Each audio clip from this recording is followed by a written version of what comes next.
கடவுள் என்பது மனிதன் கண்டுபிடித்த ஒரு அழகியல் கற்பனை. அப்படி அதை கண்டுபிடித்து அவன் கட்டி காப்பதனால்தான் அவன் விரக்தி என்ற எல்லைக்கு போகாமல் துணைகள் அற்றுப்போன போதும் ஏதோ ஒரு துணை நம்மை காக்கிறது, நம்மோடு இருக்கிறது, அதை நாம் அடைய வேண்டும் என்ற ஒரு நம்பிக்கையோடு பயணிப்பதனால்தான் பல கோடி மக்கள் வாழ்ந்து கொண்டிருக்கிறார்கள்.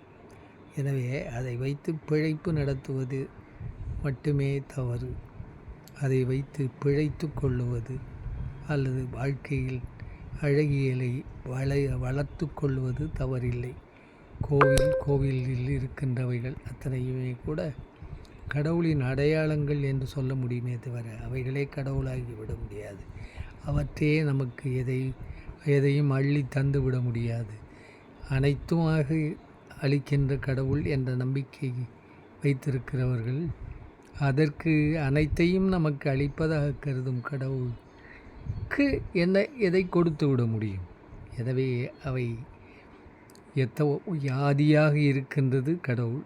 அதாவது முதல் தான் கடவுள்னு வச்சுங்க. பகவு ஆக இருக்கின்றது கடவுள். பகவுன்னா பிரிந்து எல்லாமாக இருப்பது. ஒன்றும் கடவுள் தான். ஒன்றாக இருப்பதே பலவாக காணப்படுகிறது கடவுள். அப்படின்னா ஒன்றாக கடவுளுக்கு பலவாக இருக்கின்ற கடவுள்களை காப்பாற்றுகின்ற பொறுப்பை ஏற்றுக்கொண்டால் நிச்சயமாக கடவுள் பணி அதுவே ஆகும்.